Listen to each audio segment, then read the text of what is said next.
4 things I know are true. Notre Dame joining the Big Ten tells you they know their football team stinks. The Lakers don't need every call to beat the Knicks, and they got them anyway. Jay-Z's first move, if he buys the Nets, should be to get him the hell out of New Jersey. And I'm Max Kellerman. Even Jimmy Hoffa skips the games, and he's got a permanent seat.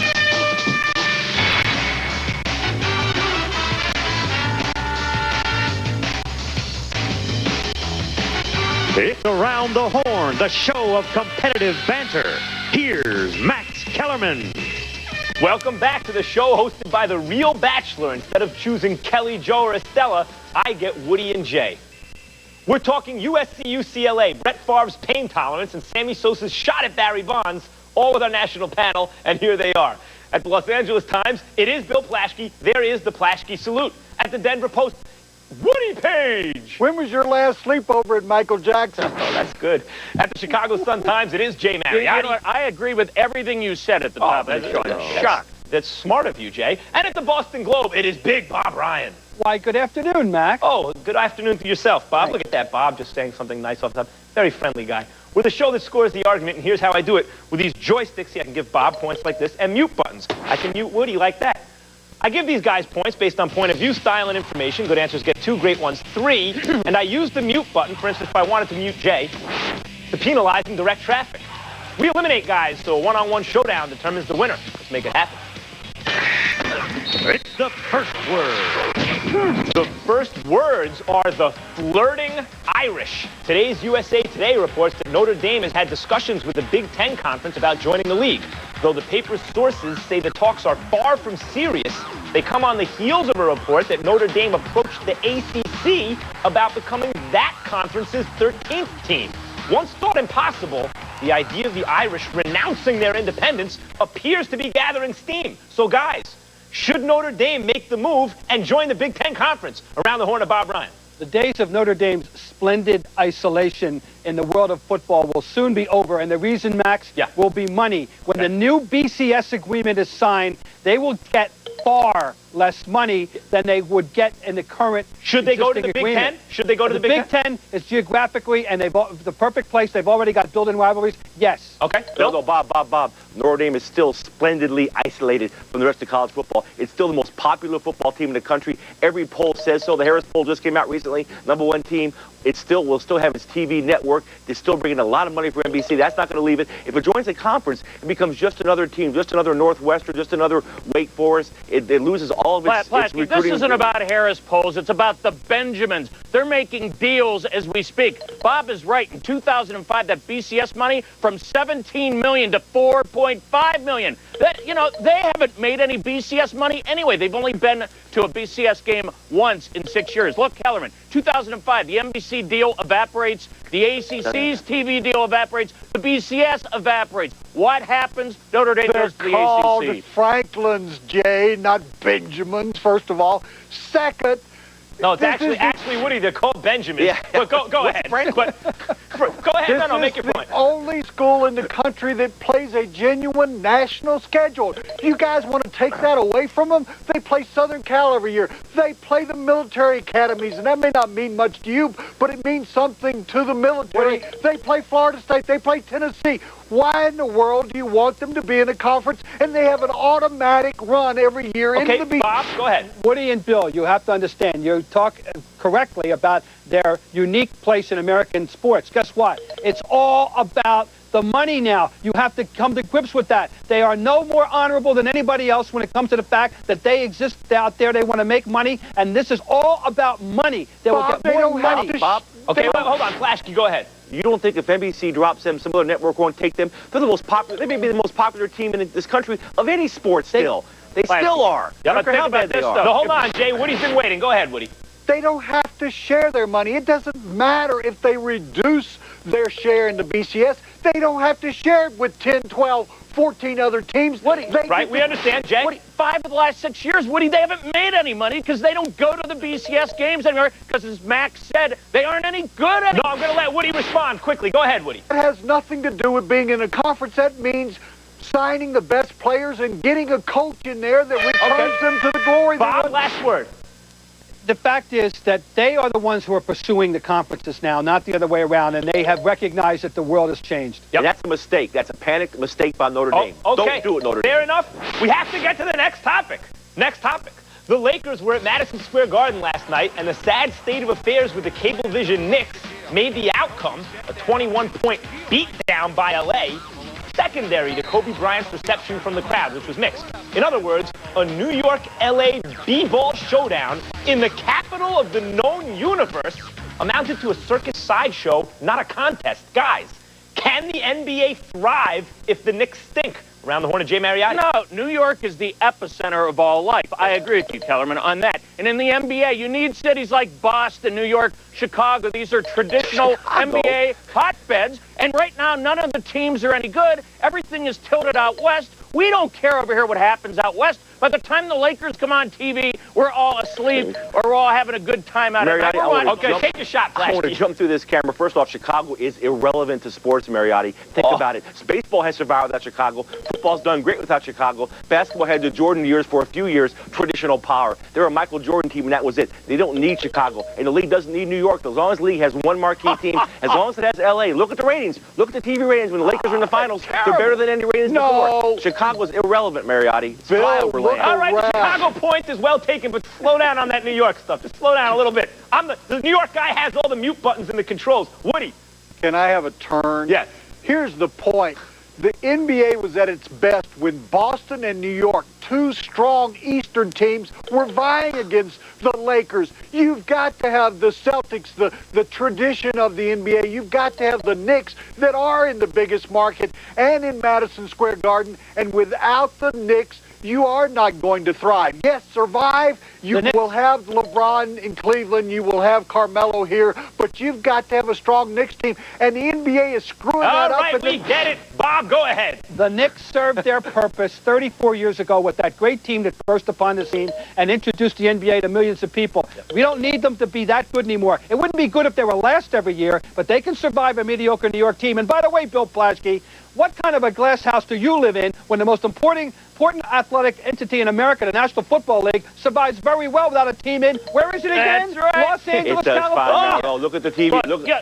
No, wait, again, respond, Plaschke. Look at the TV ratings out here. We support the NFL as much as more as anybody supports the NFL. Look at our TV ratings. We're just smarter. We're smarter than you guys. We don't pay tax money. We don't pay tax money. That's a fair point. Mariotti, go ahead. Rap music. You have these big rivalries, East Coast, West Coast. It fits perfectly into the NBA. We don't have that anymore. Right from the horse's mouth about rap music, Jay Mariotti. Thank you, Jay. Thank you. The hip-hop community knows what you think now. They can form their own opinions based on the opinion maker. Buy or sell next. Coming up, Brett Favre is tough as nails. But will it be thumbs up or thumb out come game time Sunday against San Francisco? Plus, Michael Vick tweaked his ankle again. Is he destined to spend the entire season bench-bound to the Horn?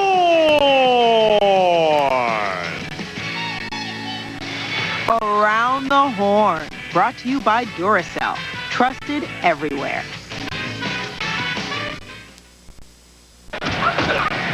By Horcel. Buy or sell time, let's keep it moving. First topic. One of California's biggest rivalries is on this Saturday when number 3 USC hosts 22-point underdog UCLA at the Coliseum. Orange County Register columnist Steve Bishop writes today that it is the one elusive element that conspires to make this crosstown rivalry so different, so special. Make a defining play in a USC-UCLA game, and you become a hero for life. Buy or sell USC-UCLA as the best rivalry in California. Plaschke. I'm absolutely selling this. I love the rivalry, but hey, Dodgers-Giants this year. Somebody got murdered. Case closed. What? Oof. Woody. I'm selling, but murder has nothing to do with the rivalry. The big game, fellas. Stanford and Cal. How quickly we've forgotten the band game. I love that rivalry. Okay, Jay. I'm buying Giants, Dodgers, Bill. It's psychosis. People dying. You think that makes a good rivalry? That's crazy. USC, UCLA is a lot of fun. It's private schools against the public school. And you don't have pro football in LA. This is all you have. Bob. I'm selling because Woody, by God, is right. It's Cal-Stanford. It's a pure rivalry. They don't even have to be that good for it to matter. Yep. Next topic. Green Bay legend Brett Favre is still nursing his fractured right thumb after banging it on a shoulder pad Sunday. In fact, Packers head coach Mike Sherman says it will be another 4 weeks before Favre's thumb is completely healed. Favre fumbled 3 times against Philly 2 weeks ago and was just 13 of 28 for 92 yards Sunday against the Bucs. Buy or sell Favre, ending his consecutive game streak by taking this week off to heal his injured thumb. Woody? Let me give you some visual aids here. You got the thumb, and it's not going to be hurt anymore, according to doctors, and he can grip the ball, but the most important thing is handing the ball to Green. I sell. Okay, Jay? I'm selling. This is too important a game. They're 5-5 still in the playoffs. He could take time off against Detroit, Chicago, and San Diego. Doug Peterson is the backup. 29 passes, 3 years. Bob? Buying. I'm certain that in this Ripken-esque streak, he's hurt the team at least 10 times already. No. Okay. I'm selling. You guys are missing the point. San Francisco has the second-rated run defense in the NFC. If he doesn't play this game, they're going to gain 0 yards. Wait until takeoff for worse run defenses against San Diego or Oakland. Yep, He's got to play. Bob, I understand your point about hurting the team, but I think this may be one of those streaks that transcends those kinds of details. That's how big it is. Woody, I have that same Nerf ball, that same Packers ball. 2 points for you. Next topic. From one banged-up superstar to another. Falcons QB Mike Vick rolled his ankle in Wednesday morning's walkthrough, forcing him from practice. Vick said today that he's still in pain and probably won't be able to play Sunday against the Titans. Do you buy or sell that Michael Vick should try to play it all this season? Marriott? I'm selling. They're a 2-8 football team. Why would you gamble your franchise quarterback, the future of this league, on 6 meaningless games? I'm selling. Bob? Selling completely. What's next? He rolls out of bed and gets hurt? He's not meant to play this year. Anyone can see that. Bill? Jay, meaningless games for who? If you're a season ticket holder or a ticket holder, it's not meaningless games. You pay a lot of money to see Michael Vick. I am buying this. He's got to play this. If he's healthy, he's got to play, not just for the fans, but for the respect in the locker room. Okay. He's got to play. Woody? I'm selling. Bill, my sister is a season ticket holder in Atlanta, and she says the fans want him to wait to next year when it will mean something. You know, Plasky, if he gets hurt this year, those season ticket holders won't show up next year. Yeah, Okay, but the bottom line is they pay their money. It's only fair. He's got to come out and play, especially for his teammates. What about his teammates? All right, Bob, you're shaking your head no. Yeah, because if they have a half a brain, these so-called season ticket holders, they want what's best for the big picture, not the small picture. Keep it tight. Fans are like That's that. right. Keep it tight. Next topic.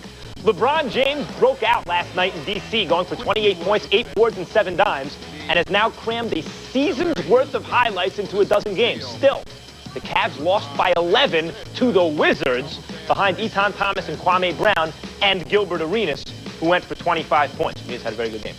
Do you buy or sell LeBron James as the most valuable off-season addition in the NBA this year? Bob Ryan. Absolutely buy. The Cavaliers were in the Mid-American Conference last year. They went 18 this year. It's an improvement. Yep. Of course he's the #1 addition. Flashkey. No, I'm absolutely selling this. You have to look again past this East Coast Midwest bias. Look down to Houston, where the most valuable acquisition was Patrick Ewing, a coach with the Rockets. He's helped Yao Ming become a dominant force right now in the West. 16 points, 10 rebounds, 2 block shots a game. Patrick Ewing is the most valuable acquisition. 15 points in the fourth quarter last night, and some Patrick Ewing love. Always welcome here on Around the Horn.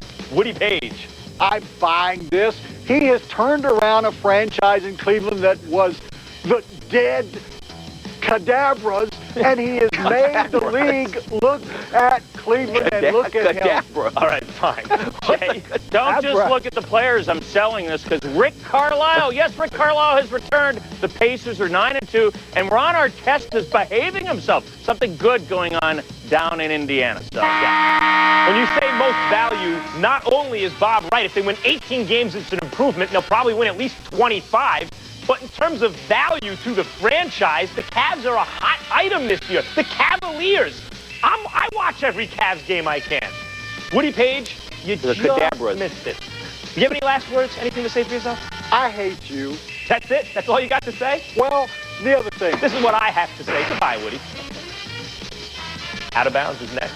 Coming up, the Dallas Cowboys look unbelievable in Big D. But could they wind up the season playing in Houston?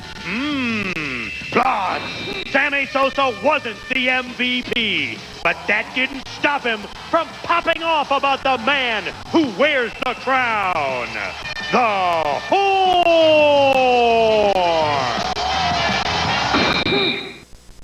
It's around the horn, where after 2 rounds, here's how they stand. Bill Plaschke has 36, Bob Ryan has 31, Jay Mariotti has 35, and Woody Page's performance can only be described as cadaverous. And now, it's out of bounds! It's out of bounds where it's all inbounds. First topic. Jay-Z has retained an investment banking firm to prepare a bid to buy the 2-time defending Eastern Conference champion New Jersey Nets, who were put up for auction in September by the Yankees-Nets holding company. The current high bid is reportedly $275 million from New York developer Bruce Ratner. Would Jay-Z, a hip-hop mogul, help a club which continues to struggle at the gate despite the fact that they've been a winner? Bill Plaschke. This is a great move for the Nets if they do this. Yes, Jay-Z, if he bought it, it'd be great for the Nets. He would then move it to the rap capital of the world, which is Southern California, move the team to Anaheim, to the Anaheim Pond, where they sell out every Laker game. Anaheim's waiting for a team. Donald Sterling should have moved there before his Clippers. He didn't do it. Bill, I'm sorry. It's a great place. Where's the rap capital, hip-hop capital of the world? Southern California. No, that doesn't get points. No points for you, Jay. It's a great idea, but you move it to Brooklyn. And, this guy, people may laugh at this. Fortune 500 companies want to deal with Jay-Z. He's incredibly successful. He's got a lot of money. To me, hip-hop, the NBA mesh. You move this team to Brooklyn. They want to build an arena there. I think they might have a better shot. I wouldn't dismiss this at all. Bob? My advice to Jay-Z is save your money or buy something where you might make some money, like a box lacrosse team. You're not going to make any money in New Jersey. I'm the guy who's been calling the Exit 16W Nets for over 20 years. You cannot succeed there. Ask Lou Lamoriello where they hold their celebrations for the Stanley Cup. In the parking lot. There's no there. Jay, but Ryan, you got to take advantage of the Knicks being so bad right now. The Nets have a good product. They're over in New Jersey. As Kellerman knows, that may as well be another planet. You get them over to the boroughs, and you've got a shot there. Have you ever even been to Brooklyn, Jay? Yes. Do you have any idea? Often. Brooklyn lost a baseball team. It's not going to support an NBA team. You don't think so? They are reviving Brooklyn. The pond There's is a whole right new there. Brooklyn. The Anaheim pond is perfect for this thing. Okay. Bob? Well, Bill's Any right. last words? Yeah, he's right about Donald Sterling. Should have gone there 20 years ago. Right. The Nets, I don't know whether they can make it in Brooklyn or back on Long Island. I just am telling you, they have to move. They cannot make it where they are. Right. Well, no, look. If the Nets wind up in New York City, and Brooklyn counts, the Bronx counts. I mean, the Yankees and the Mets are in the Bronx and Queens. They can make a go of it, especially since the Knicks stink right now. Hey, Jay, where would you put Jay-Z in the all-time rappers list? Top what? Top 5. You know what? You have a good argument way. there. He's got to be at least top. I never heard of him until 10 minutes ago. I'm sorry. Top what, Plaschke? No, I never heard of him. You never heard of him. The nerve. That's why you think Southern California is the hip-hop capital of the world. Next topic. Michael Jackson surrendered to authorities in Santa Barbara, California this afternoon on multiple charges of child molestation. Jackson categorically denied the charges, which were filed yesterday. Is Michael Jackson finally finished, Bob Ryan? I believe this is it. He's a freak who does not have a musical niche. He's 45 years old, a difficult mid-age era in terms of what kind of music you want to sell to whom. He has no audience left in this country. There's some nutcases abroad that buy some records. Bob, no, you don't understand. Michael Jackson is so big. No matter what happens to him, his music lives forever. His music videos lives forever. He spawned the whole MTV generation. And you know how these music stars are. They always have these comeback tours and everything. Michael Jackson will make a comeback. He'll be there somewhere. Plaschke, people want to go out and buy CDs because it's cool. There is nothing cool about this guy right now. This is horrible what's going on right now.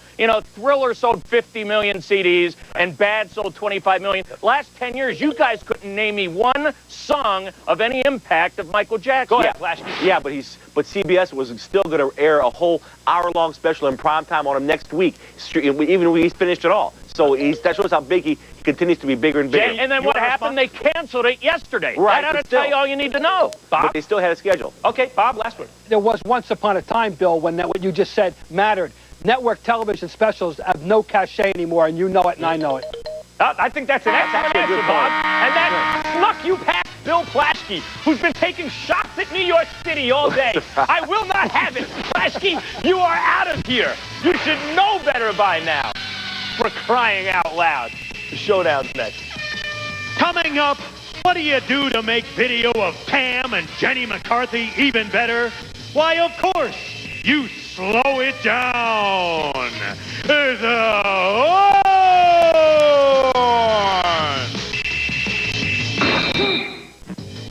Around the Horn, brought to you by 1-800-COLLECT, the obvious choice.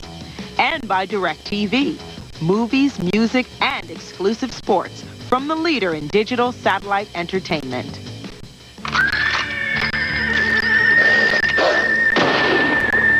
Showdown time. Who's Jay-Z? Plashke. Disembodied voice. Yes. What do you got? Acne, back hair, simple chronic halitosis. I'm a mess, Max. William Green's wife pled innocent to charges she stabbed the Browns running back. He is out of the hospital. And Johnny Depp, clear-skinned, hairless, was named sexiest man alive, edging me out, but there's always next year, and back wax. Go figure. First topic. Sammy Sosa said Wednesday if he had a vote for NL MVP, he would have picked Albert Pujols over Barry Bonds. No player in the National League stood out more than Pujols, said Sosa. Which player would you rather have in 2004, Bonds or Pujols? 15 seconds each. Bob, go. Albert Pujols is both a blue-chip stock, Max, and a growth stock. The guy has had 3 phenomenal years, but he will get better. He will drive in more runs and hit more home runs. I promise you this. He has no baggage, no attitude problems, nothing but blue skies for the next decade. Barry Bonds is the greatest stock who ever lived, Ryan. I mean, come on. He missed 32 games this year in part because his father died, and he still thrived. What's he going to do in a full schedule next year? I mean, he'll come out with a vengeance. He's going after Aaron's record. He's got help in the lineup. It's got to be Barry Bonds. Bonds is the greatest ever and everything, but he can't do this forever. Pujols, if you believe his age, should be entering his prime pretty soon. Plus, Sosa just said that because he can't go back to the Dominican Republic if he takes Bonds over Pujols. No, he doesn't like Barry. Next topic. 2 of the top teams in the NFC, the Panthers and Cowboys, square off in Dallas on Sunday. Think about that. The Panthers and Cowboys. The 7-3 Cowboys have struggled recently, having been shut out twice in the last 4 games. Carolina, meanwhile, comes in atop the NFC at 8-2. Can either of these 2 teams reach the Super Bowl? 15 seconds each. Mariotti. Look, the Cowboys a great story. Parcells an unbelievable story, but they can't score points offensively. Carolina, Max, has to get to a postseason before they ultimately win a Super Bowl, even get to the Super Bowl. My team, the Philadelphia Eagles, overcoming all their problems, they're going to be in the Super Bowl. Jay's right. Dallas is hurting. Their schedule will preclude them from even making the playoffs. You heard it here. Carolina, though, with the defense they have and a passing attack that gets better by the week, has the proper balance to go a long way. I think they're going to make a real splash in the playoffs. Yeah, they could. There's your point. Hey, Bob, cheer up. You swept Jay Mariotti. You got 15 seconds. God.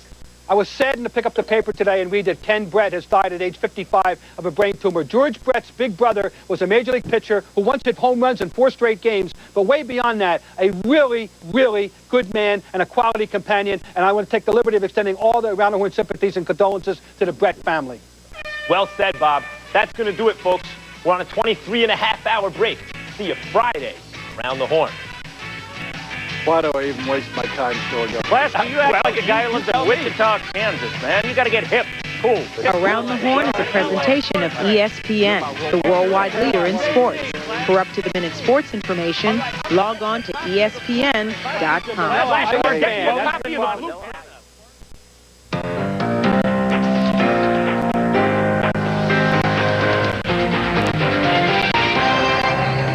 Pardon the interruption, but I'm Mike Wilbon. People magazine says the sexiest man alive is Johnny Depp.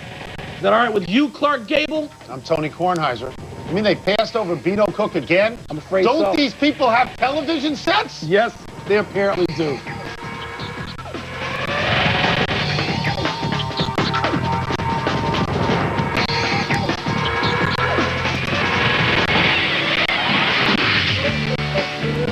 Welcome to PTI, boys and girls. In today's episode, Wilbon and I discuss Leonardo da Vinci, fried chicken, and a bad day in the life of the king of pop. And we start with Adu-mania. Wilbon, your boy, Freddie Adu, world-class soccer phenom and allegedly 14 years old, is all over the tubes. CNN, ESPN, MTV, Fox, even did David Letterman. I couldn't believe how conversational and engaged he was while being interviewed by Brian Kenny on ESPN. I also can't believe he's 14. But if this kid is 14 and he's this smart and he's this great in soccer, then we're looking at Leonardo da Vinci. I don't care about Leonardo da Vinci, nor do I care about his age. If he's as good as people are leading us to believe in the international soccer community, then we could be watching, and I don't even want to say this, I know you watched him, the second coming, what they're hoping in America, of Pelé. Well, that's what they're hoping to save and boost U.S. soccer. That's a real stretch. They've even brought Pelé here to save U.S. soccer about 25 years ago. But this kid already, at whatever age he is, this kid already is the most high-profile man soccer player ever in the United States, and I think he's already jumped past Mia Hamm. Well, not because yet, but he's getting there. Well, she had to wait to win something to get everything. The Olympics, this you're kid, right. not only has he won anything, he hasn't played anything. Okay, despite your skepticism, let me ask you something. Yeah. We live in Washington, D.C. Yeah. We have seen D.C. United games for as long as they've been around, and Washington diplomats before that. We've known they've been on. Well, we haven't seen them. I know you that have many. too. Are you going to put down some money and go watch Freddie Adu play? You've never heard me say that I would put down money to watch a kid play soccer. Never. And I would. Because even if he's 14, 15, 16, whatever he is, he's playing against men 2 and 3 times his age. And from the clips that we see, it looks like he not only holds his own with them, it looks like he's better than many of them, and he's only going to get better and better and better. But what's astounding is how breezy this kid is conversationally. I mean, we've seen 14-year-old kids, athletes, they got nothing to say. This kid was on with Letterman and was engaging. Doogie Howser, isn't it? It may well be. It may well be. So you think he's going to med school? I would hope not. He can make $1 billion playing soccer. Ever been to Hattiesburg, Mississippi, Tony? No, I can't say I have. Well, there's a big in there tonight, boy.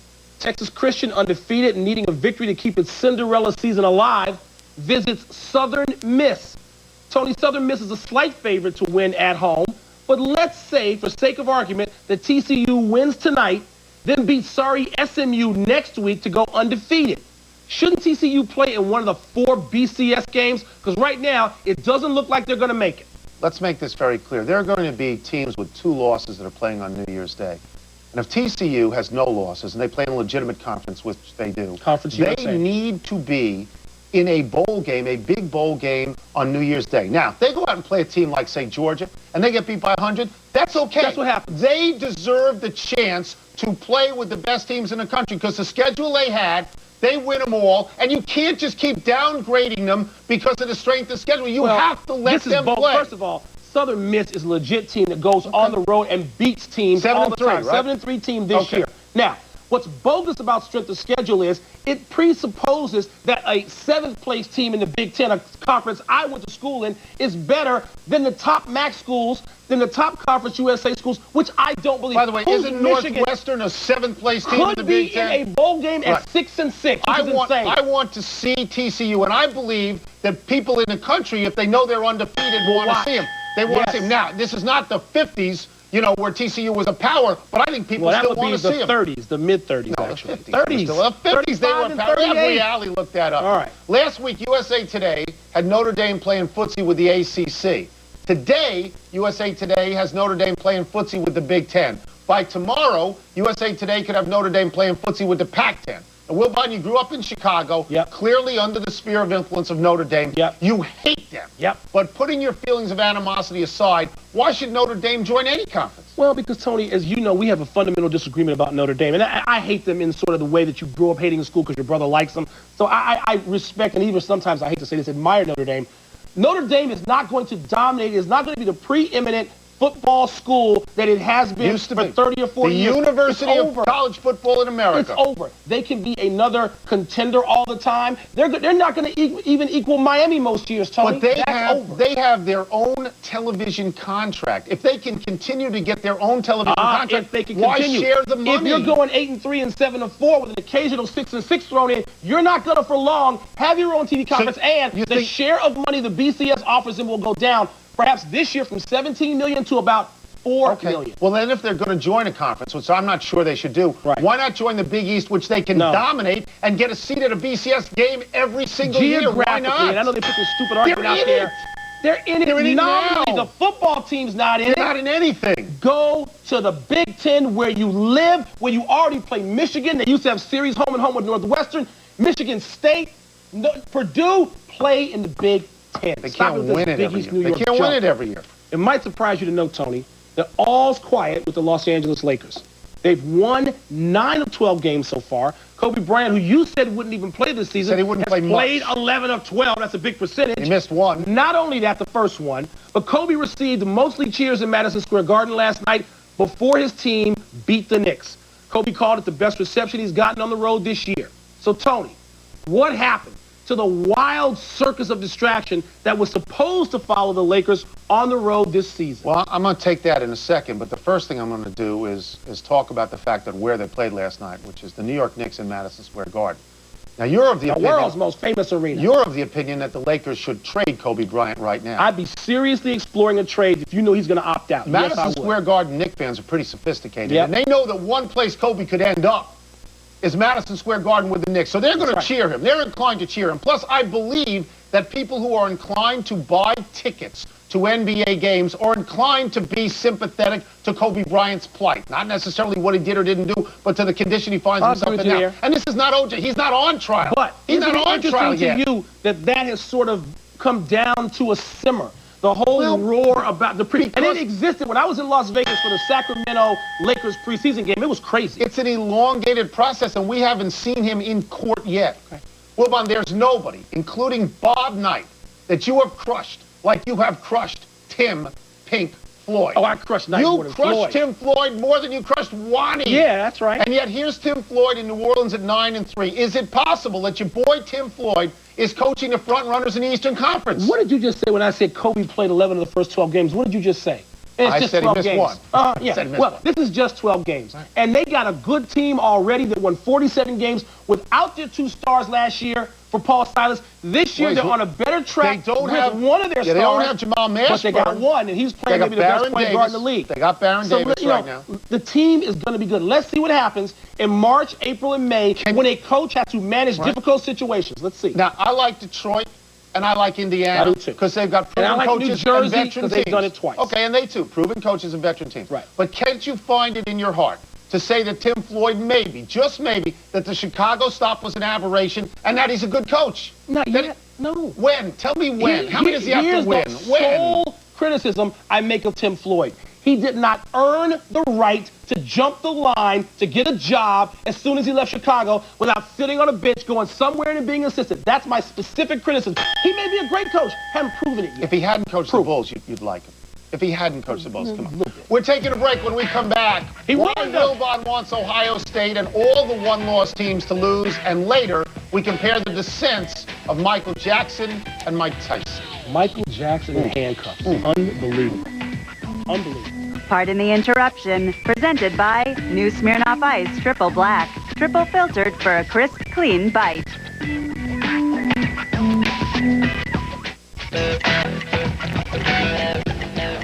Wilbon hates the BCS. He'd like nothing more than to see all the top teams lose this weekend, so the whole system melts down. The impossibly handsome Trev Alberts joins us now from Bristol, Connecticut. Trev, do you find yourself hoping for the worst like Dr. Doom over here? Yeah, baby. Well, Wilbon is a smart man. Don't ever forget that. But look, the bottom line is I'm a proponent for change as well. I think when you look at the BCS right now, guys, the problem is we have so many different factors. We have the polls, we have the computers. Obviously, I'm the proponent of there's these white lines. It's a sport. It's called 2 teams go out there. They play a football game. At the end of the football game, they know who the champion is. That's the whole story. We've got computers right now that have TCU ranked number 3 ahead of USC. That's the problem with the BCS, and it needs to be changed, guys. Amen to that, Trev.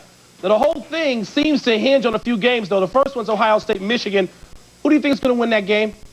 Well, I think it's Michigan, and I think it's Michigan because they're playing at home. It's nothing against Ohio State. I think they have a terrific defense. I think the whole story is going to be John DeVar. I mean, I don't think Chris Perry and that offensive line are going to be able to run the football against Ohio State. I think John DeVar has a terrific opportunity to show the whole world that he is a terrific quarterback. He's been up and down. Michigan fans have wanted him as a quarterback, and then they didn't like John DeVar. At home, how ironic is it? At home, final game against Ohio State for the chance to go to the Rose Bowl for Michigan. I think it comes down to John DeVar, and I think John DeVar is going to have a terrific game, and because of John DeVar, I think Michigan's going to win the game. You agree with that, Wilbon? I agree with him completely. You agree with that? Michigan wins at home. Ohio State has beaten Michigan 3 in a row, including one at Michigan. So I'd ask you this, Trev. If they were able to win this game, would that give them the right, in your opinion, to defend their national championship and make the championship game over any other one-loss team if they beat Michigan on the road? Yes, Tony, absolutely. I think when you look at Ohio State's season, I mean, people don't misunderstand that.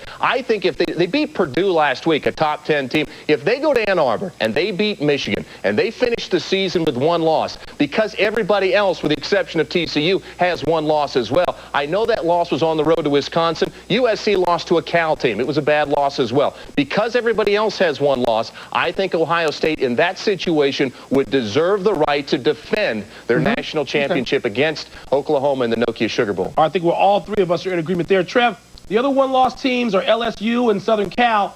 Do you think both of them are going to win this weekend? LSU, of course, playing Ole Miss, Southern Cal against UCLA. I really do, guys, and I don't think that those games are going to be quite as close as we think. I think LSU is a much better team than Ole Miss. Ole Miss has been a great story. Eli Manning has been a great story. This is the first defense, I think, that Eli Manning is going to see that's going to bring the kind of pressure that LSU is going to bring. And I think LSU offensively against that pass defense of Ole Miss, they're 116th in the nation in pass defense. I think Matt Mock will have a big game. And the other game is USC. I don't think there's an offense other than Oklahoma right now in college football that's playing as well as Norm Chow, the offensive coordinator there at USC, is that offense. Matt Leinert's been terrific. All those freshmen stepping in now. And UCLA's done well. They've played okay. They just do not have the talent level right now that USC does. So I think both of those teams will remain with only one loss. Will Vaughn, are you with that? Are you with that as well? Both of theirs. As much as I'm sort of rooting for Manning, I agree with Trevor. I am rooting for Manning. I have to say I am rooting for Eli Manning. So I'm not against LSU, but I'm rooting for Eli Manning and Ole Miss. Let me ask you this.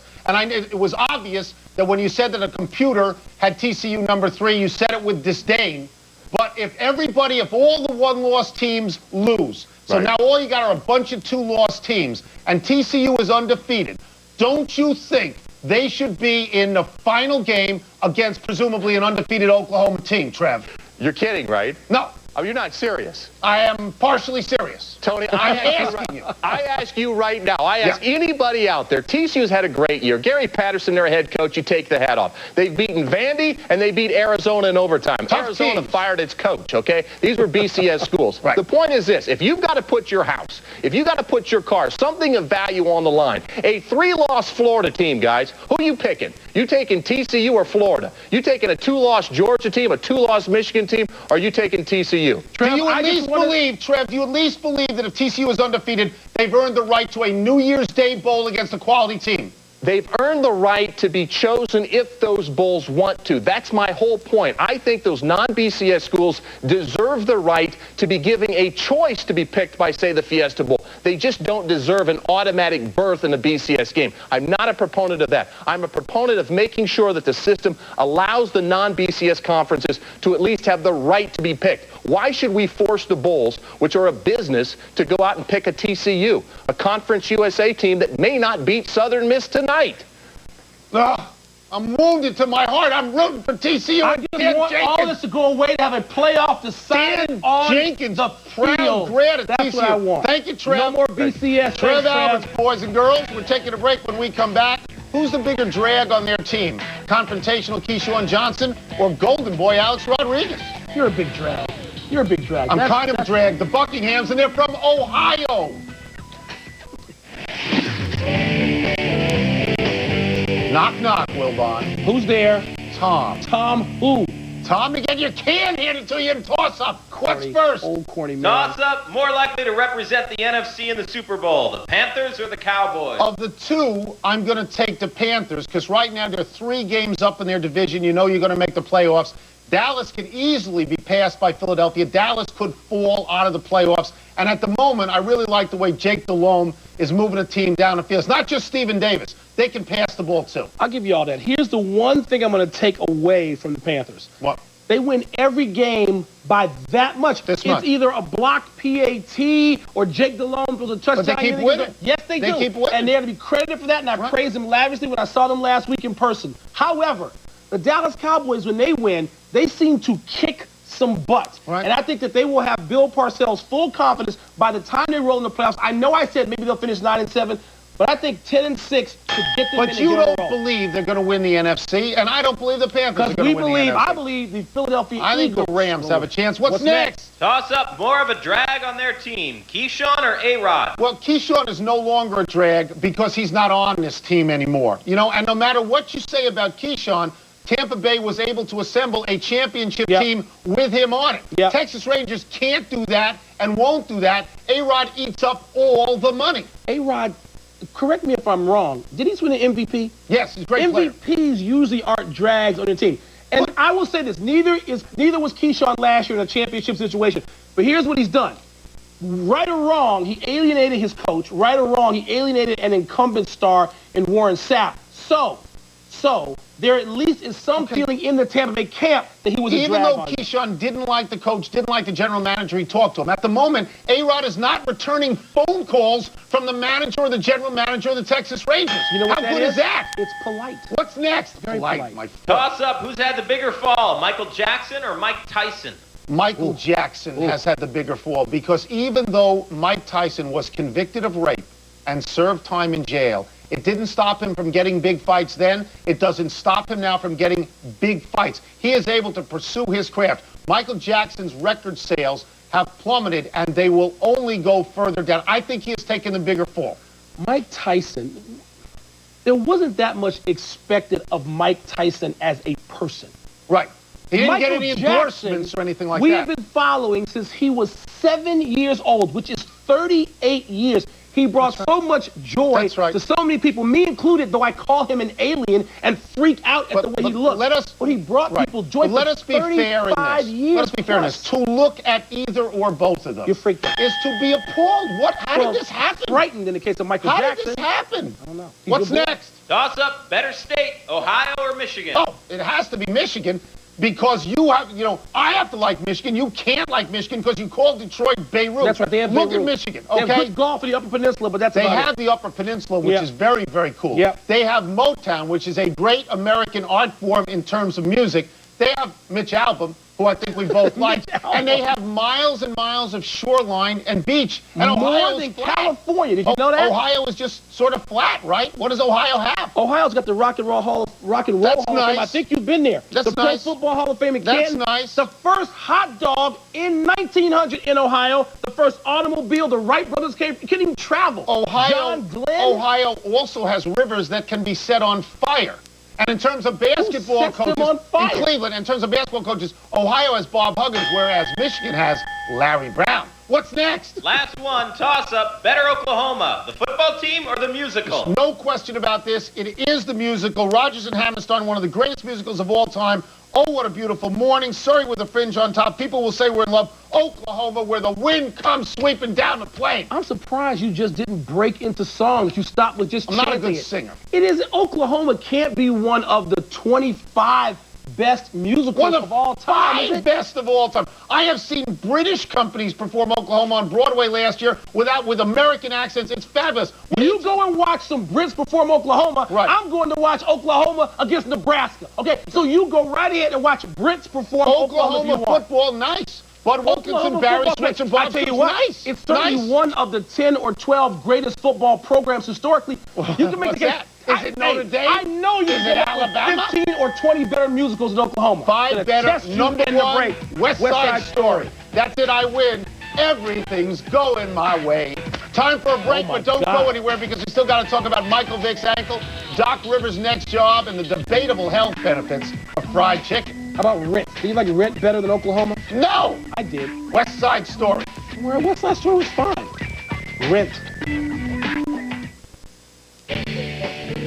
Pardon the interruption. Presented by new Smirnoff Ice Triple Black. Triple filtered for a crisp, clean bite. And in part by PlayStation 2. Time to get happy, people. Happy 47th birthday to Bo Derek. Real name, Mary Kathleen Collins. Married John Derek at 18. At 23, starred in the great movie 10. Nobody can listen to Ravel's Bolero without thinking of her and her blonde cornrows. Wilbon, we have a photo with her, don't we? We do. Just from this year. There John it is. Derek knew what he was doing, didn't he? There it is. I'm not thinking about the cornrows. We knew what we were doing. Happy anniversary to the Stanford Band. On this day 21 years ago, you contributed to one of the most memorable moments in college football history as you took the field during the final play, which Cal was in the process of returning for a game-winning touchdown. 5 laterals, trombone player gets run over. Got to be the most chaotic play in football history. Greatest ending ever, including the Flutie game. Happy trails to the latest round of KFC commercials that pump fried chicken as part of a healthy diet. The company's pulling the ads off the air shortly after a consumer group called them deceptive. Ever tried the fried chicken diet, Wilbon? 40 years of trying, Tony. Still hasn't worked yet. No, it hasn't worked very well. Time to find out what we messed up. Stat board. Messed up. You guys are going to be killed today in the emails. I'll have you know that. You said a musical was better than a football team, firstly. And then Mike said top 10 or 12 for Oklahoma. 47 wins in a row. Second most championships. They're just ahead of Northwestern. That means they're in the top 10 or 12. Top 5, irrefutable. Running out of show, we go straight to the big finish. Let's do Michael Vick says his ankle's still in pain. Too early to tell whether he'll play next week. When will he play? Last 3 games of the regular season he'll play. Doc Rivers is reportedly close to joining ABC in the booth with Al Michaels. Your thoughts? He's very good, Doc Rivers. Yes, he is. Jay-Z interested in buying the Nets. Good idea? As long as Beyonce is allowed to sit front and center at the NBA Nets games, yes. Donovan McNabb, player of the week, and you wanted him benched. I was wrong. He's had 2 great games in a row. I was right when I said it. I'm wrong now. Last one, will TCU win tonight? No. Oh, really? That's terrible. Miss is gonna We're win out of home. time. Try and do better the next time. I'm Tony Kornheiser. And I'm Mike Wilbon. Same time tomorrow. I'm rooting for TCU. Golden Eagles are tough at home.